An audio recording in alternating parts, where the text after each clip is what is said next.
Tolong di mute suaranya. Itu ada suara burung sama suara musik gamelan. Jadi tolong di mute dulu.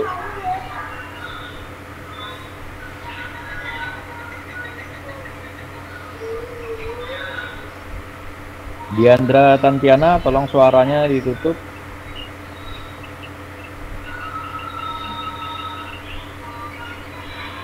Baik, saudara sekalian, karena kita bicara mengenai interaksi sosial.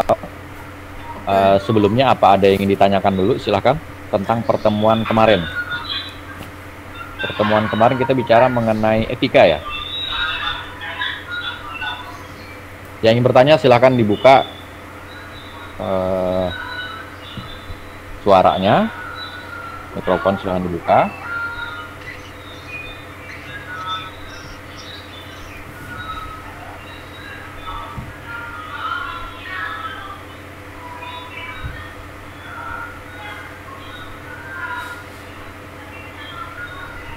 Silakan jika ada.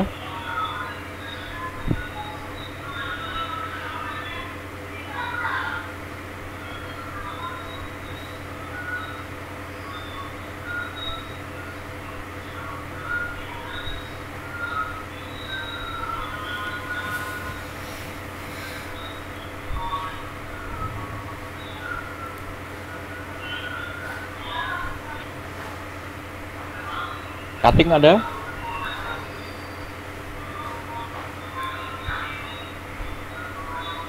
Maaf Pak, cuttingnya susah masuk Pak, jaringannya jelek. Oh gitu, baik. Ini tadi siapa yang bicara tadi? Purnawati Pak Oh, Sule. Purnawati Pasule, oke. Kami bisa WA saya sekarang, saya kirimkan kode, atau Dian aja ya, bentar. Kita pindah ke Zoom ya. Yang penting kalian sudah absen di sini. Ada tadi 19 orang. Oke, bentar ya.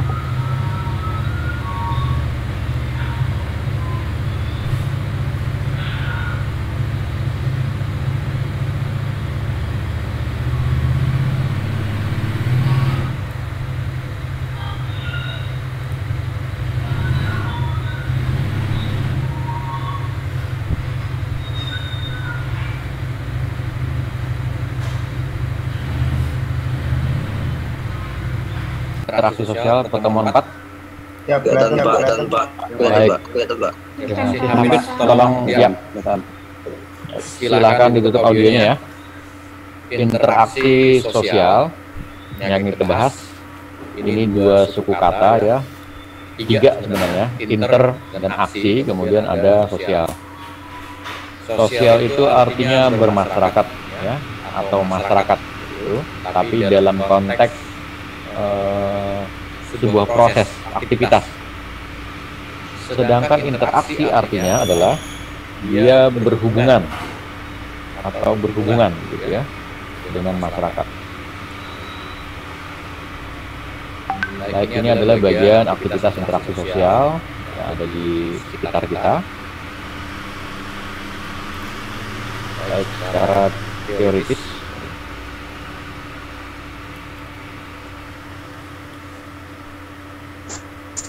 Secara teoritis, teori itu artinya segala sesuatu yang kita ambil gitu ya dari pakar yang sudah teruji.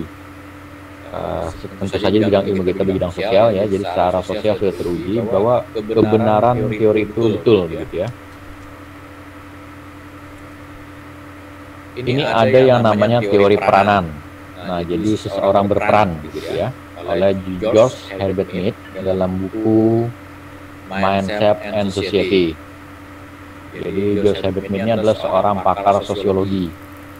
Dia mengatakan bahwa dalam bersosial gitu ya, masyarakat individu dalam masyarakat dalam bersosialisasi atau bergaul, sosialisasi itu bergaul ya. Itu kalimat aktif artinya bergaul. Dia menyatakan ada 3 tingkatan seseorang atau individu dalam bergaul. Yang pertama ada yang namanya play stage. Nah, ini yang dilakukan kalau kalian punya adik kecil gitu ya di sekitar kalian. Jadi dia mulai belajar meniru. Nah, itu namanya play stage. Dia menirukan. Dia menirukan gitu ya. Dia mungkin meniru saudara, meniru orang tua, tetangga, tante, atau misalnya meniru yang di TV, gitu ya. Apa yang dilihat dia tiru. Misalnya dia mau mainkan sebuah mainan, dia bingung ya kan. Jadi karena motorik dia belum connect antara otak dan tangan dia mau ngambilnya pelan, ternyata sangat keras gitu ya. Dia mau memainkan ternyata banting. Ya, itu proses meniru ya. Jadi kita memegang sesuatu, dia juga ikut memegang. Kita megangnya pelan, dia malah megangnya keras ya, atau terlalu lemah gitu ya. Nah, itu namanya play stage. Kemudian pada saat usianya beranjak, dia mulai belajar melangkah gitu ya, karena melihat orang di sekitarnya melangkah, berdiri dan melangkah gitu ya. Berdiri dulu mungkin gitu ya, dia mulai nyasar di dinding, mulai berdiri, kemudian dia mulai belajar memberanikan diri untuk melangkah, itu namanya play stage. Kita megang suatu, dia juga megang satu gitu ya, suatu apapun yang ada di sekitar dia.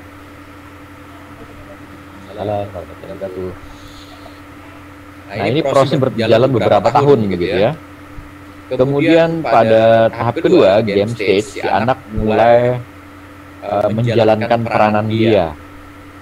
Nah, jadi dia sudah berperan sebagai seorang makhluk yang bernama manusia, ya kan? Tadi dia mulai mencium, gitu ya, dia mulai merangkak, dia mulai melangkah, dia mulai memegang sesuatu. Jadi tadi pertama meniru dulu ya kan, kemudian dia memerankan perannya sebagai seorang manusia.